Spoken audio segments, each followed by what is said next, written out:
আপনারা মানে বুঝতেই পারছেন যে আসলে আজকের বিষয়টি কি হতে পারে, কি নিয়ে কথা বলতে পারি, এটাই কিন্তু বলার অপেক্ষা রাখে না। কেন এই জায়গাটিতে গতকালকেও অন্ধকার ছিল, অর্থাৎ গতকালকে পরীক্ষামূলক লাইট জ্বালানো হয়েছে মওলানা ভাসানী সেতুতে। আজকে থেকে লাইট জ্বলছে এবং এটি আজকে থেকেই স্থায়ী হবে এমনটি আমরা কিন্তু জেনেছি।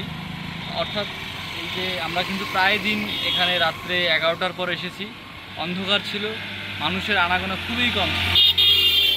সেই দিক থেকে আজকে আলোকিত হয়েছে এই মওলানা ভাসানী সেতু এবং এ কারণে এখানকার যে পরিবেশ, রাতের যে চিত্র, সব মিলিয়ে মানে একদম অসাধারণ। মানে নিজের কাছে খুব ভালো লাগছে যে আজকে প্রায় 20 থেকে 21 দিন পর এই ধরনের লাইটিং ব্যবস্থা সচল হয়েছে।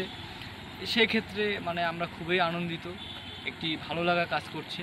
এখানে অনেক লোকজন কিন্তু এখনও আসছেন এই সেতুতে ঘুরতে, অর্থাৎ ছবি তোলার জন্য। রাতের যে পরিবেশটা এটি খুব চমৎকার। কারণটা হচ্ছে এমনিতে কিন্তু আবহাওয়া খুব গরম, কিন্তু এই জায়গায় আসার পর কিন্তু একটি হালকা বাতাস রয়েছে এই সেতু এলাকায়। সব মিলে কিন্তু পরিবেশটা চমৎকার। সব থেকে বড় যে পরিবেশ সেটি হচ্ছে ছবি তোলার একটা মুড থাকে এখানে আসলে। অটোমেটিক এই লাইটগুলো জ্বালানোর পর মন মানসিকতার দিক থেকেও প্রফুল্ল থাকছেন, সব মানে আলাদা একটা ফিল কাজ করে।